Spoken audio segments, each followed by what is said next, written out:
There is this thing that we have been told that it doesn't work, or people have used it to insult us, the Christian, for one reason or the other, which is prayer.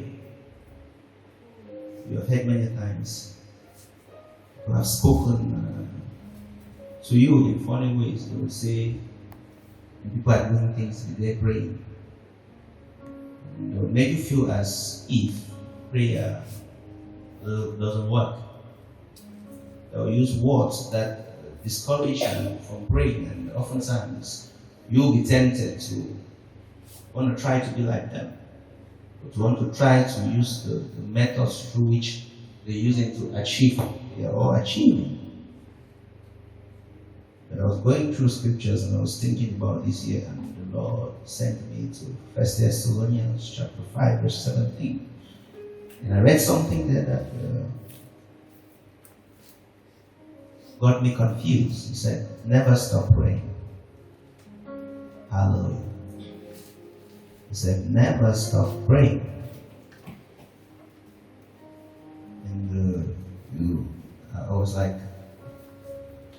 if scripture says we should never stop praying, it means prayer should be something that is the lifetime of every Christian, a daily activity. I was asking myself, it's a daily activity, then why then, what then are we going to be praying about every day? I went to Philippians, he said, you should be anxious for nothing, but in everything, not in some things. He says, in everything, with prayers and supplication, we should give thanks to God and make our requests known to Him. In everything. In everything, prayers and supplication, we should make our requests known unto God. Hallelujah. In everything.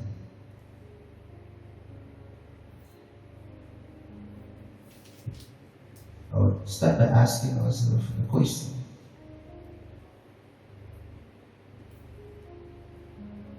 Do you pray to God before doing anything? For everything?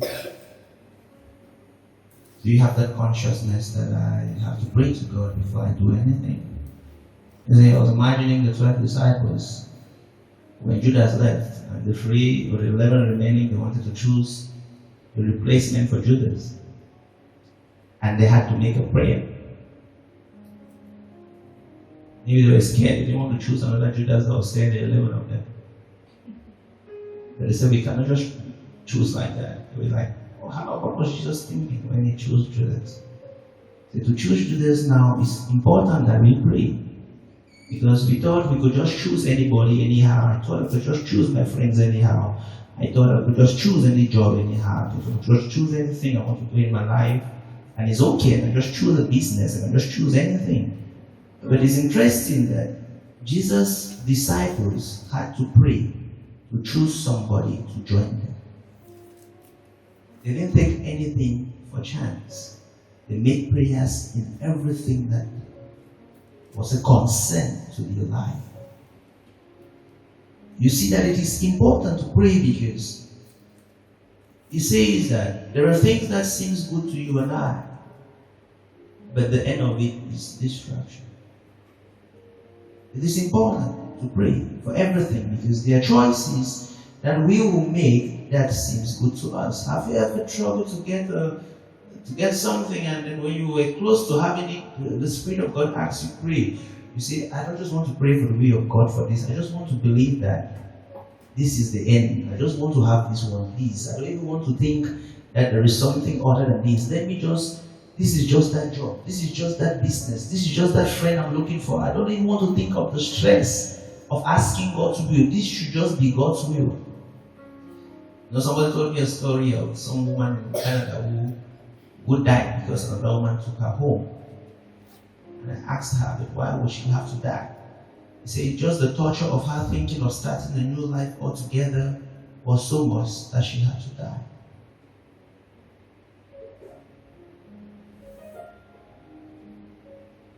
Means she came to a place in her life that she just felt this should be the end. No, I can't make it if I don't have this. Or if I lost this, I'm finished. And that has destroyed many people, that because they didn't get what they were looking for, or their expectations were cut off, they gave up.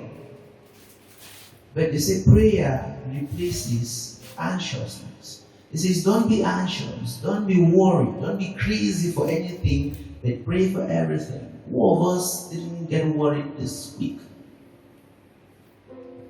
Which of you didn't get anxious, didn't get crazy about something this week, about a bill that was coming your way, about something you didn't know how to get about it? You didn't get worried and really worried and worried like worried. It's difficult to say you didn't, because even I did get worried. Because the way life has been designed, you would get worried all the time. But it says pray, don't worry, pray. And when he kept talking of praying, I was like, God, I really want to understand what this praying is all about. What this praying is all about, because we have seen people pray. You have seen people pray in strange tongues, in Japanese tongues, in 90 days, or even died in the course of prayers. So you have seen people pray. So there's a temptation to think that there is something other than prayers. No, there is nothing other than prayers. Prayer is the key. I call it a game changer.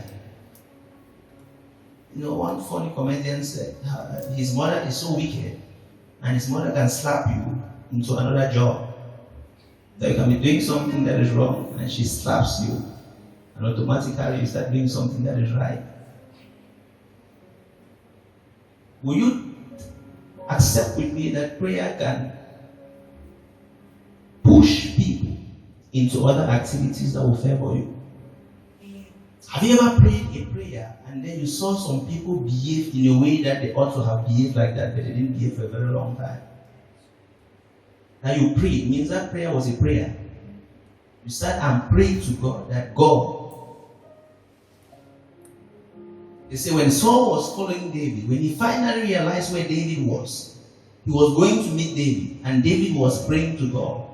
And God sent a messenger to tell Saul that the Philistines are coming to destroy your home. Now Saul had to stop following David and go back home to fight the Philistines. That's prayer slapping someone into another activity.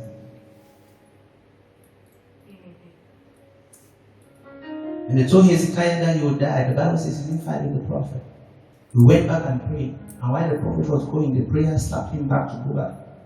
And he went back and told Hezekiah that God has added you 15 years.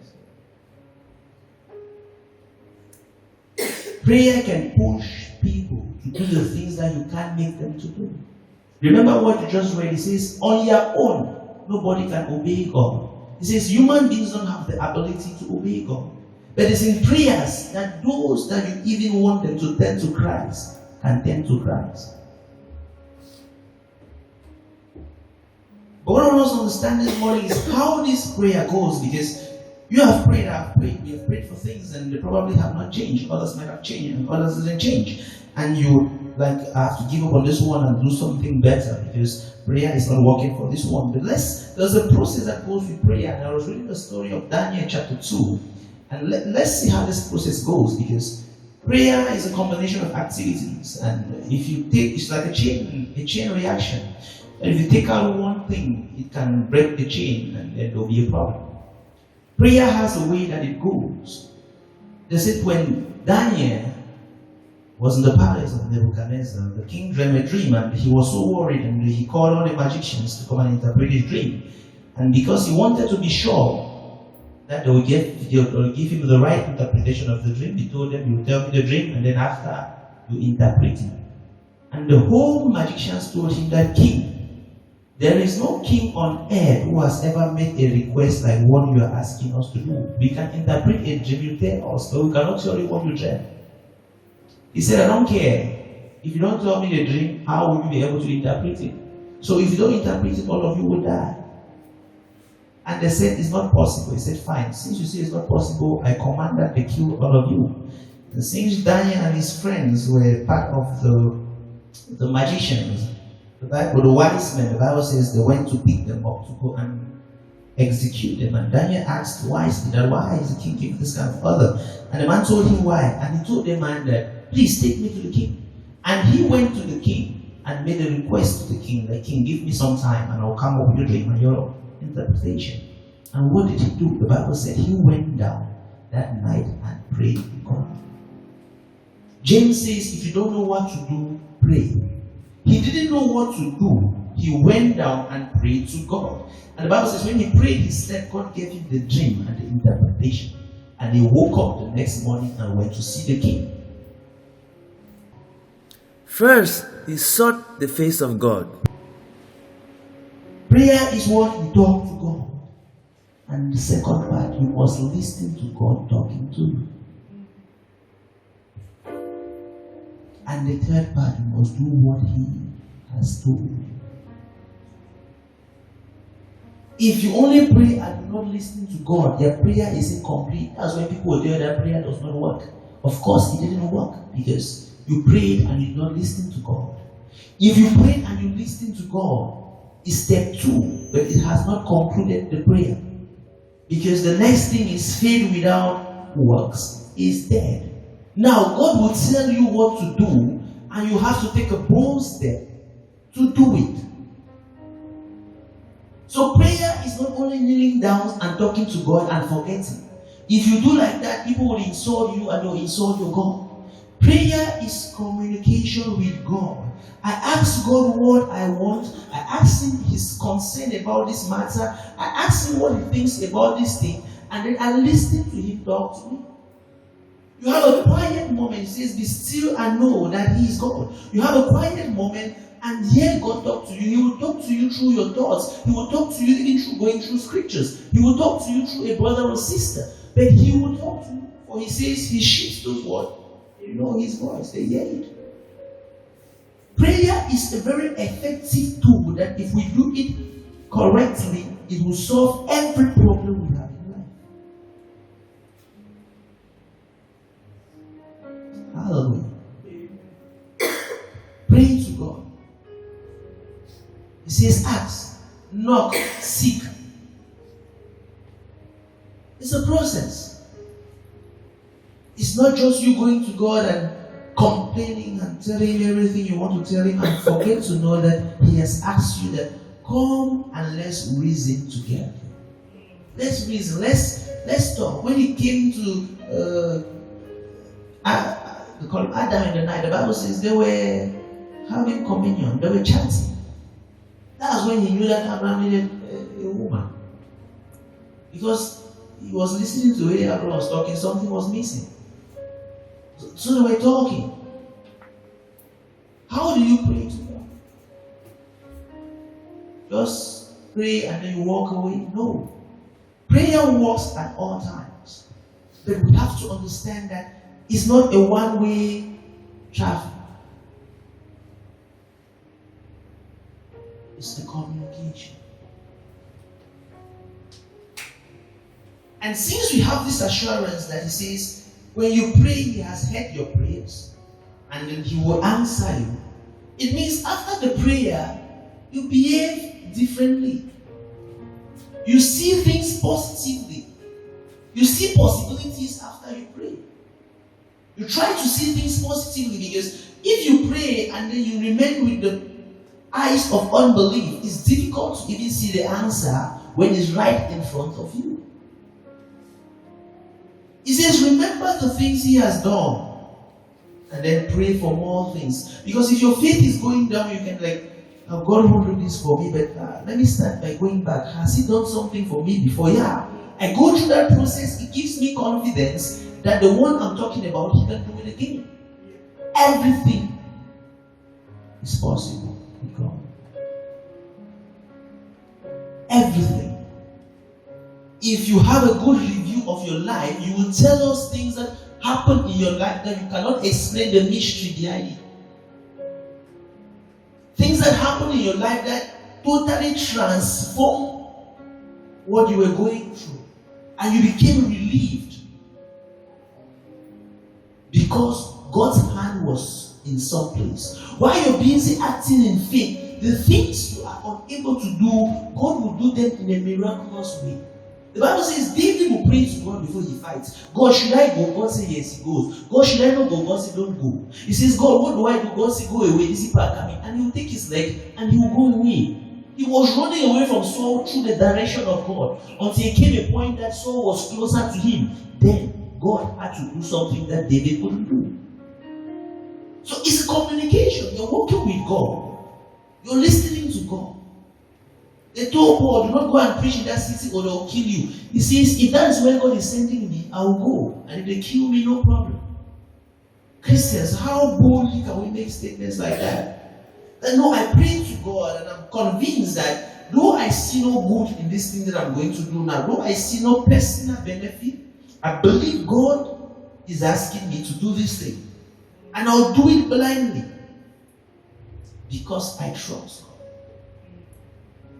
If we have to continue in exploits this year, there is something we should avoid: being anxious, being worried. He says, let me ask you a question. After you've been worried and anxious with everything you've done, have you added a strand of hair to your hair? That's a question that should baffle everybody. That you were ranting and jumping and shouting and the person came and asked you, you don't finish. You ever tried talking to somebody, you're trying to push the person to do something. After you made all the noise, the person asks you, now all that. That's what God is saying. That after all you've disturbed yourself. He says, what has happened? That has worry ever changed the situation? And with the confidence that everything God does is right, we should always ask God before we do something. It says, in all your ways acknowledge Him. And even if the answer doesn't suit you for the moment, have this confidence that everything God does is right. So maybe in 3, 4, 5 years, I will understand why He asked me to do what I did.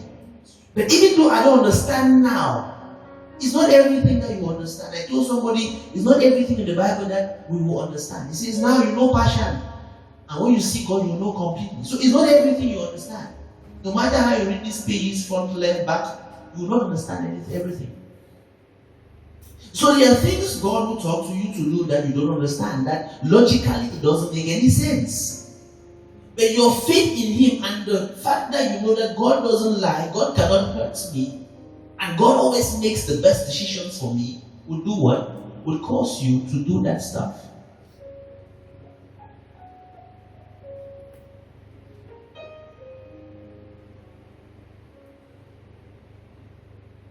Hallelujah. Prayer changes things.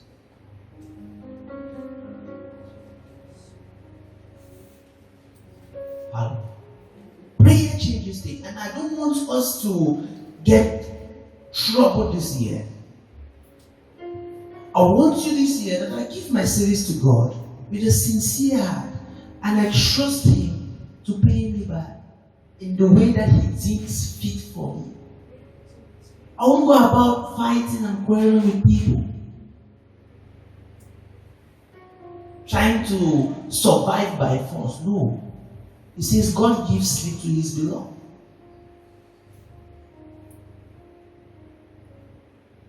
You can sit sometimes and pray, and God will send you to a place that you had never expected. What did Daniel tell Nebuchadnezzar? He is a God who reveals the secret things. Just imagine, the Bible says Nebuchadnezzar slept on the floor to a slave, worshipping Daniel because of this mystical thing that he did through the power of God. The time you spend with God can make you to accomplish something that people have spent 50 years and didn't accomplish. Because wisdom, true wisdom, comes from above. The time you spend with God, the time you sit and spend with God and talk to God can make you to accomplish things that people have spent money, years, and they have never accomplished. He says God gave Daniel favor in the eyes of the people in the palace. It's God who gave the favor. When you seek God and trust in Him, He will cause people to favor you. He will do the things for you that humanity cannot do. If you're moving in this year, I want you to move with a new spirit. A spirit of sincere and honest prayer to God. Listening to Him for Him to tell you what to do, and after that you go ahead and do it. He said, sing and the walls of Jericho will fall. He said what? Sing. Sometimes you will worry, God will just tell you, my daughter. A friend of mine told me something that was happening back in school, that when I have problems, everybody would be mad at me and they will gossip my name. But Philip will always come and ask me, what is wrong, my sister? Did you do this thing or not? She'll say no. And he says, Philip will give me his Walkman. That they go and listen to music. And she said that was the only way that she always calmed down her stress. And I should go and listen to gospel music. It calms down. Sometimes you have stress, you're going to find people think the stress will go away. You're going to make yourself right in front of people, thinking when you finish making yourself right, you have peace. When God is telling you, no, my daughter, just go and praise me, go and worship me, that thing will disappear. Go and bathe yourself in worship. Nobody should tell you that prayer doesn't work. Some people say, China doesn't pray, but they are succeeding more than Cameroon that prays. I don't know what their problem is. It's just, you need to get a better way to pray. Don't make people insult you because you're a Christian. Prayer must work for you and I. People shouldn't insult you because you're a Christian. People shouldn't look at your life and what is wrong with yourself? Everybody is making the same mistake you two are making. You do not ask God to direct you.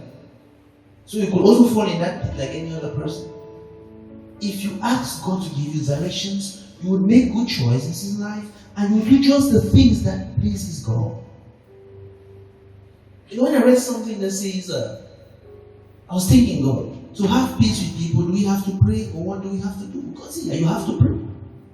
I said, but how do we have to pray?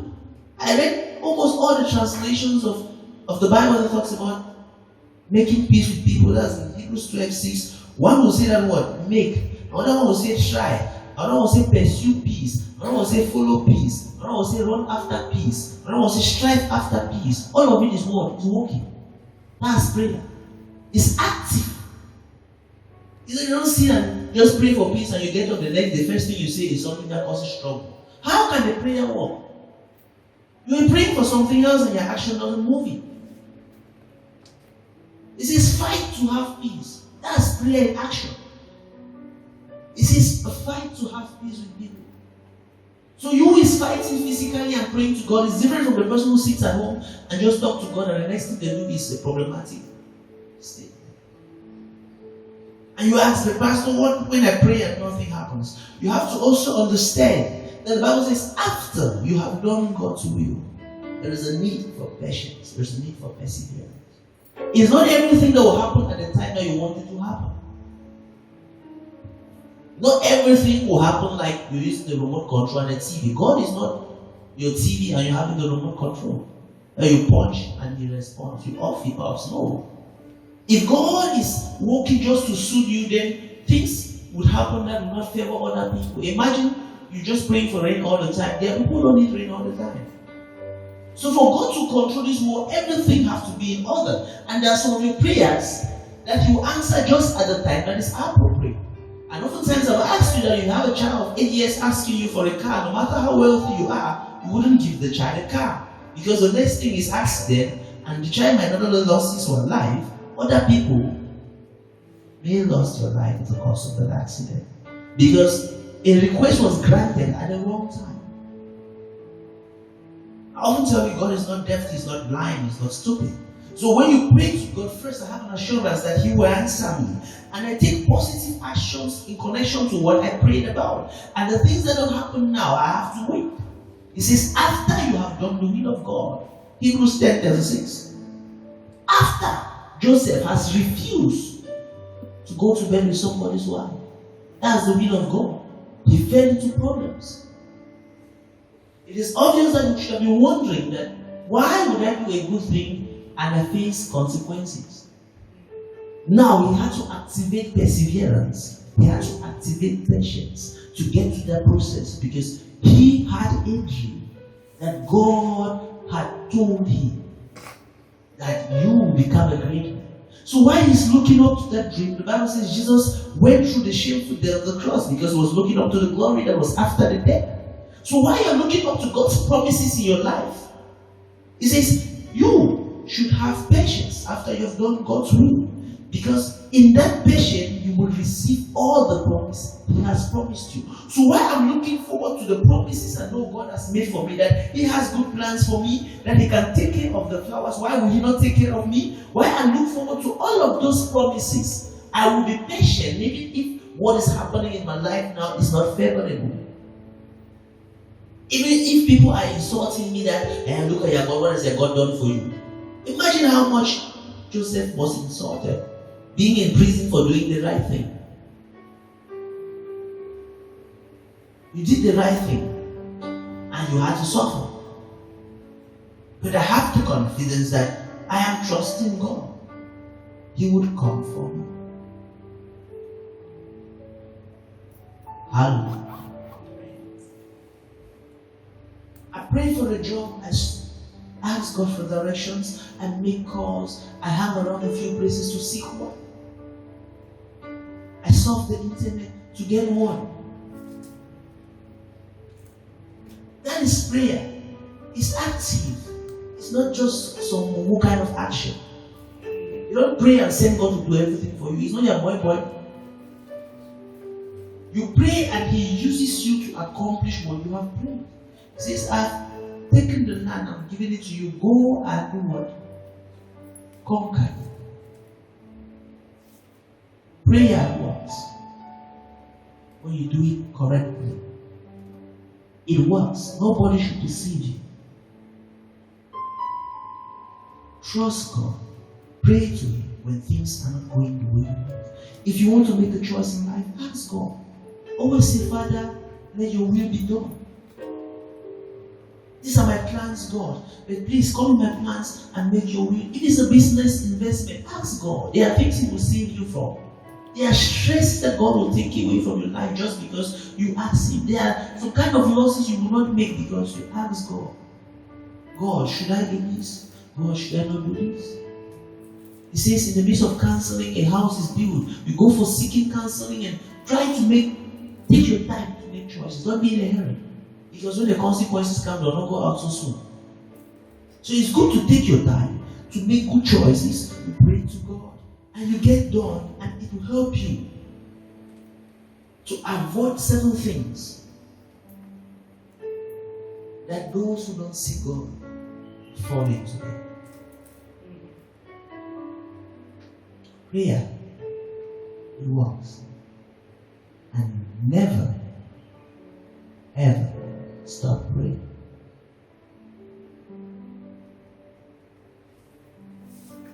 Hallelujah. Hallelujah. Prayers work. Hallelujah. It's offering time. Hallelujah. I want to stop to our Bible and see what the Bible says about giving. That's okay. 2 Corinthians chapter 9. That before we go for the offering, I have a testimony to say hallelujah. Actually, last week before the new year, I came back from work. I was very tired, and I said, "Let me warm some water today." So I realized when I was using this flask that I hot water with.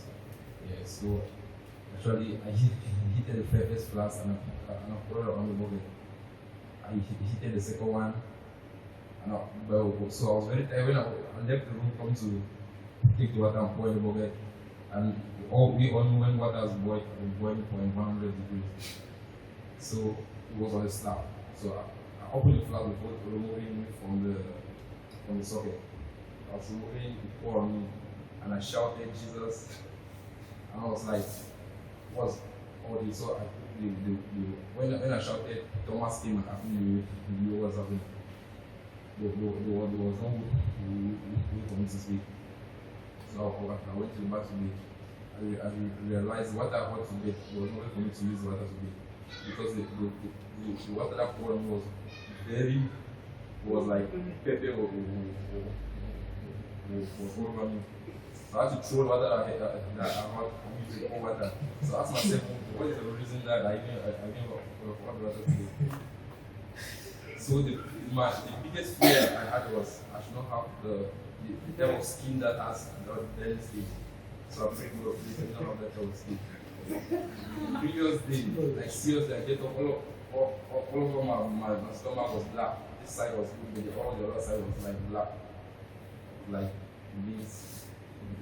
So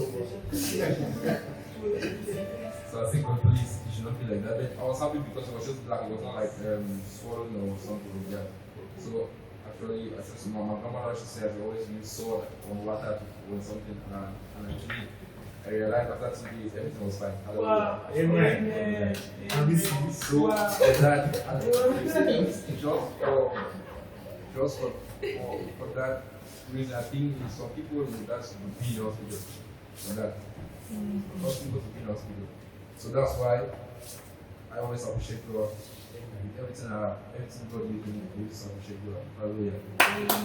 So the money maybe I have to be in hospital or in the church. Hallelujah. Somebody. Amen. Let's open to 2 Corinthians chapter 9, verse 6. And see what the Bible says. Or from here, good news. Remember that the person who sows few seed will have a few crops. The one who sows many seeds will have large crops. You should each give then as you have decided. Hallelujah. Please, I'll be reading and breaking and explaining some small things so that the Bible says you should each give then as you have decided. That means you are giving to God. It should be from your heart. You should not like someone should not force you to give. The continues and said, not with a regret or out of a sense of guilty. It means that you should not give an offering. For example, you should not give an offering in church and go outside and say, oh man, why give offering? No, I'm really need for using money. God won't accept that type of offering. Hallelujah.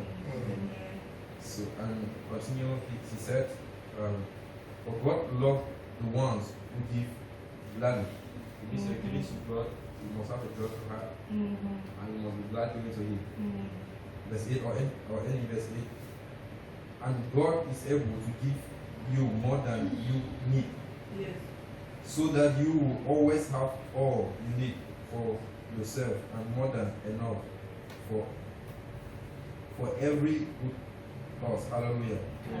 I think everything we have is what God has given to us. So I don't think if God says we should give Him 10% of 100% is something. I always say a story. I have my younger brother in the house. Some of us know him. When I give him something, like for example, the pastor gave him a cake to eat. So I gave him the cake, and he was very happy eating it. So I told him that piece of cake, and he refused giving me the cake. I seized all the cake, and he cried.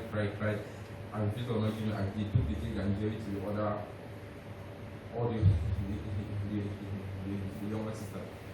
So just put your place in that you're in God, that you're in the position of God, that God has given you something, and God is asking you just to give Him 10%, and you want to give Him back. How will you feel? Hallelujah. It feels so bad, actually. So let's start off with the offerings to God, and speak to your offering what you want God to do for you. Hallelujah. So far as my feet, and ask God what to do. You want God to do for you.